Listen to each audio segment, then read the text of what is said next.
বেরিয়ে পড়েছি। আজকে যাচ্ছি গড় পঞ্চকোটে। এই যে অর্পিতা, আমি, মিন্টিকে তো তোমরা জানোই, তো অর্পিতাকেও তোমরা জেনে গেছো। তো চলো পুরো ভিডিওটা দেখতে থাকো, কি করছি সবই তোমাদের সাথে শেয়ার করবো। ওকে। তো বন্ধুরা, তোমরা ভিডিওর ইন্ট্রোডাকশানে দেখে বুঝতেই পারছো আমরা একটা জায়গায় যাচ্ছি।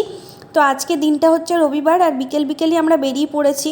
কিন্তু তাও যেহেতু আমাদের বাড়ি থেকে জায়গাটা যেতে একটু বেশি টাইম লাগে, সেই জন্য সন্ধে হব হয়ে গেছিলো। সেইভাবে চারদিকটা খুব একটা ঘুরতে পারিনি, যতটা পেরেছি সবটাই তোমাদের সাথে ভিডিওতে শেয়ার করেছি। তো আমি, আমার হাজব্যান্ড আর আমাদের সব ভাই বোনেরাই, বন্ধুবান্ধব সবাই মিলে আমরা সবাই মিলে বেরিয়ে পড়েছি। পুপাই, আমি, মিন্টি, অর্পিতা আর আমার হাজব্যান্ড উজ্জ্বল, সবাই মিলে আমরা বেরিয়ে পড়েছি গড় পঞ্চকোটের উদ্দেশ্যে। তো দেখো আমরা পৌঁছাতে কিন্তু বিকেল প্রায় গড়িয়ে এসছে। এই যে কাকিমারা যারা সব তাদের গরু বাছুর যারা চড়তে বেরিয়েছিল তাদেরও বাড়ি নিয়ে চলে যাচ্ছে, কেন কি এটা পুরুলিয়ার মধ্যে আর একদম প্রত্যন্ত গ্রামের মধ্যে দিয়ে কিন্তু এই পাহাড়ে যাওয়ার রাস্তা। তো সেই জন্য সন্ধ্যের পর থেকে এখানে খুব একটা মানুষজন দেখাও যায় না। আর সেই রকমভাবে কিন্তু এখানে মানে পুরো ইলেকট্রিসিটি আছে, কিন্তু একদম রাস্তাগুলো অন্ধকার হয়ে যায় একদম সন্ধ্যের পরে। তো আমরা চেষ্টা করেছিলাম বিকেলই বেরোনো, কিন্তু যেহেতু রাস্তাটা অনেকটা দূরে আর এই গরমের মধ্যে না 4-5টার মধ্যে বেরোনো যাচ্ছিল না, এত গরম হাওয়া দিচ্ছিল লুয়ের মতো। তো সেই জন্য আমাদের একটু যেতে দেরিও হলো। তো আমি যতটা পেরেছি তোমাদের সাথে পুরো ভিডিওর মাধ্যমে শেয়ার করেছি আমরা কি করেছি। তোমরা যারা গড় পঞ্চকোটে এসেছো তারা আমাকে কিন্তু কমেন্ট সেকশনে জানিও তোমরা কেমন ঘুরেছো, কি করেছো অবশ্যই। আর যারা আসোনি তারা অবশ্যই আমার ভিডিওটা দেখো এবং দেখতে পাবে যে আমি কোথায় ঘুরেছি, কি করেছি। তো জায়গাটা খুবই ভালো, একদম প্রকৃতির কোলে একদম বলা চলে। এই যে দেখো যেতে যেতে খুব সুন্দর লাগছে, একদম ঠান্ডা হাওয়া চারদিকে বইছিল, যেটা আমাদের ওখানে পাওয়া যায় না। সন্ধে হলেই একদম গরম, ভ্যাপসা গরম চারদিকে ভর্তি। আর কারেন্ট না থাকলে তো বলার কথাই নয়। কিন্তু এখানে কিন্তু খুব ভাল লাগছিলো, মনে হচ্ছিলো না বাড়ি ফিরবো, এত সুন্দর লাগছিল। তো চলো পুরো ভিডিওটা দেখতে থাকো, সাথে থাকো, আর অবশ্যই আমাকে জানিও আমার ভিডিওটা তোমাদের কেমন লাগছে। তো দেখতে থাকো বন্ধুরা।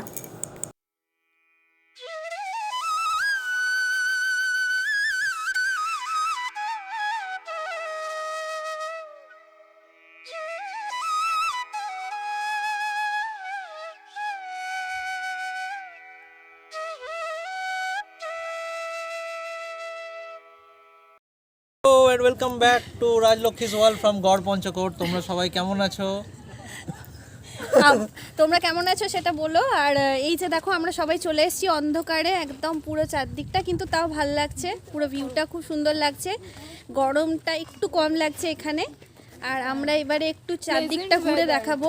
হ্যাঁ, খুব সুন্দর ওয়েদারটা। তো চলো ভিডিওটা দেখতে থাকো। আর প্রথমে এসে একটু কিছু আমরা অর্ডার করে নিই, কিছু টুকটাক স্ন্যাক্সের জন্য, কি খাবো না খাবো দেখে নিই।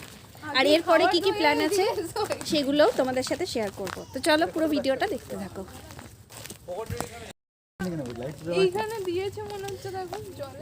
তো দেখো এই যে মন্দির, খুব সুন্দর লাগছে চারদিকটা। আমাদের একটু লেট হয়ে গেল বলে পুরোটা ভিডিওটা হয়তো সেই মতো মনের মতো আসবে না। তো দেখো আমরা যাচ্ছি, এদিকে পুরো জায়গাটাই ফাঁকা, যেহেতু একটু গরমটা পড়েছে, সেই রকমভাবে বেরোনো হচ্ছে না। তো দেখো এখানে সমস্ত কিছুই লেখা রয়েছে গড় পঞ্চকোট সম্পর্কে ডিটেলসে। এই যে চেষ্টা করেছি পুরো ভিডিওটা তোমাদের সামনে তুলে ধরার, কতটা ভালো হবে কেমন হবে সেটা জানি না, কিন্তু চেষ্টা আছে যে পুরো ভিডিওটাই তোমাদের সাথে শেয়ার করব। আর এই যে দেখো এই যে মন্দির, কয়েকশো বছর আগে এটা নির্মিত। তো এই সম্পর্কে যা ডিটেলসে আছে সবই তোমাদের সাথে বলবো। তো চলো পুরো ভিডিওটা দেখতে থাকো।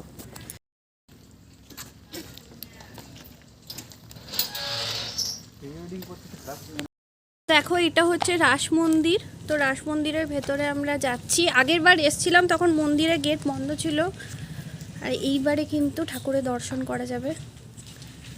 চমিন্টি যে মন্দিরটা দেখতে পাচ্ছ এটা রাধাকৃষ্ণের মন্দির, এটা রাস মন্দির। তো আরেকটা মন্দির আছে যেটা পাহাড়ের উপরে, কিন্তু যেহেতু অনেকটাই অন্ধকার হয়ে গেছিলো আর এখানে কিন্তু খুবই লোকজন ফাঁকা, আর এই গরমের দিনে সকাল দিকে আর কেউ আসছেও না বলে সেরকম লোকজন হচ্ছে না, যেহেতু একদম ভেতরে গ্রামের ভেতর দিয়ে যাওয়া, একদম প্রত্যন্ত গ্রাম এখানে ভেতরটায়, তো সেই জন্য কিন্তু এখানে লোকজন খুবই কম। তাই আমরা ওই দিকের মন্দিরে যেতে পারিনি। এই যে রাস মন্দির আছে সেই রাস মন্দিরই একটু ছোটোখাটো ভিডিও তোমাদের সাথে শেয়ার করে নিলাম। আগেরবার যখন এসেছিলাম তখন সত্যি মন্দিরের দরজা বন্ধ ছিল, বাইরে থেকে ঘুরে যেতে হয়েছিল, কিন্তু এইবারে ঠাকুরকে সন্ধেবাতি দিয়ে পুরোহিত মশাই চলে গেছেন, আর তারপর দরজাটাও কোনোভাবে খোলা ছিল। ঠাকুরের আশীর্বাদে ঠাকুরের দর্শনও পেলাম। তোমরাও দর্শন করে নাও। এই মন্দিরগুলো কিন্তু আজ নয়, কয়েকশো বছর আগে নির্মিত, কিন্তু খুব সুন্দরভাবেই রয়েছে। তো ঠাকুরের দর্শন করার পরে আমরা চলে এসেছি এইখানে বাইরে কি খাওয়া দাওয়া করব, কিছু টুকটাক খেয়ে তারপরে আরেকটা জায়গায় যাওয়ার আছে, সে সবই তোমাদের সাথে শেয়ার করব। আর পুরুলিয়ার যেটা প্রধান ঐতিহ্য সেটা হচ্ছে ছৌ নাচ। তো দেখো ছৌ নাচের আদলে যে মুখোশ, যেমন মা দুর্গা, মা কালী এবং যে আদিবাসীদের সমস্ত যে মুখোশ, এবং তার সাথে দেওয়ালে বা তোমার ঘর সাজাবার জন্য যে কোনো জিনিস কিন্তু এখানে পাওয়া যায়। সেটা কিন্তু ঘরের সৌন্দর্যটাকে আরও দ্বিগুণ বৃদ্ধি করে দেয়, এত সুন্দর এগুলো। কিন্তু সেই দিন আর সেইভাবে কিছু কিনে নেওয়া হলো না। পরে একদিন ইচ্ছা আছে খুব ভালো করে সকাল থেকে গিয়ে তোমাদের সাথে শেয়ার করব ওখানে খাওয়া দাওয়া, ওখানে কি করেছিলাম সবই। তো চলো পুরো ভিডিওটা দেখতে থাকো। আমরা খুবই আনন্দ করেছি আজকে, তো সবই তোমাদের সাথে তুলে ধরেছি ভিডিওর মাধ্যমে। তো এবার একটু কোল্ড ড্রিঙ্কস খেয়ে নিই, গরমে এসেছি, ঠান্ডা ঠান্ডা একটু কোল্ড ড্রিঙ্কস খেয়ে নিই, তারপরে কি নিচ্ছি সবই দেখতে থাকো, সাথে থাকো আর পুরো ভিডিওটা এনজয় করতে থাকো।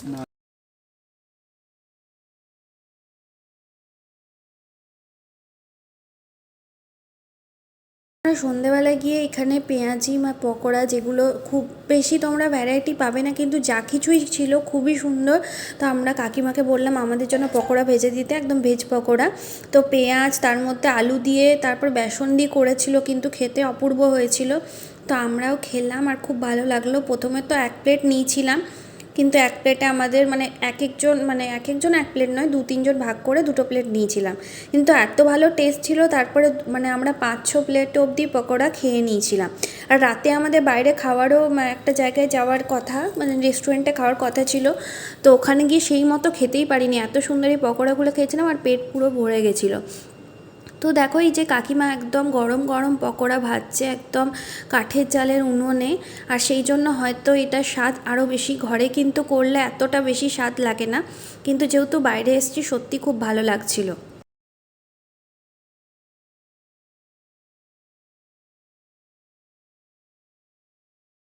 আমি সেন্ড করে দেবো ভিডিওগুলো, চিন্তা নেই। এই যে দাও দাও, তোমার বউকে দাও। যে অর্পিতা, সেকেন্ড রাউন্ড চলছে আমাদের। সেকেন্ড রাউন্ড দারুণ বানিয়েছে, গরম গরম। মিন্টি,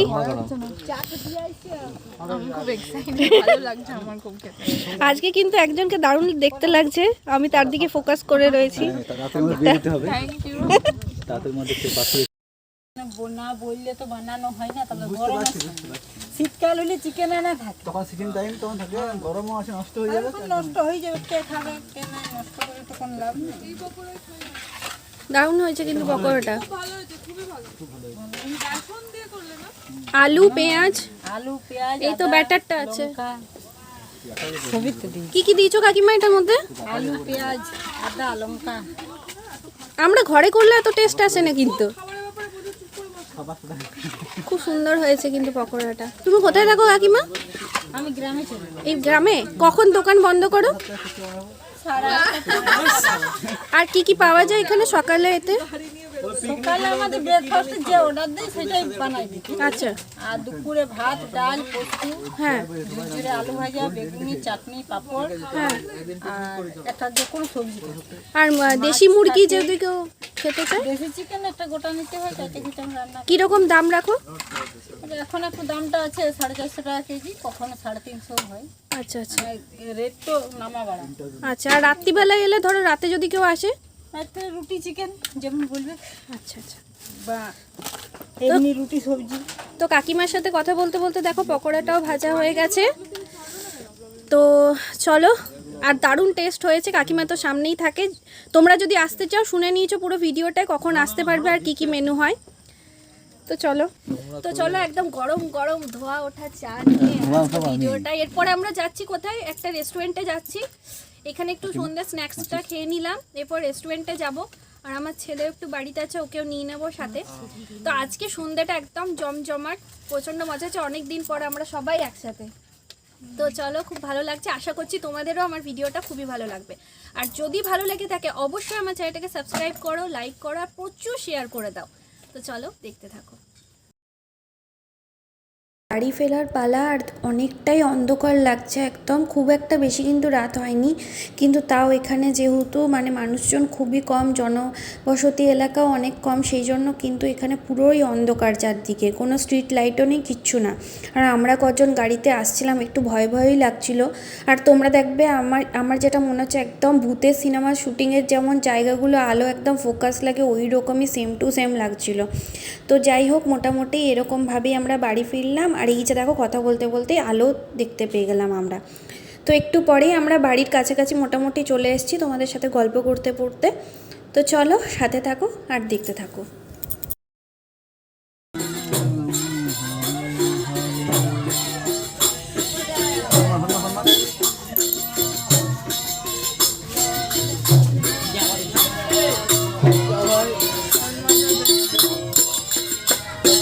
বাবু বাঁ দিকে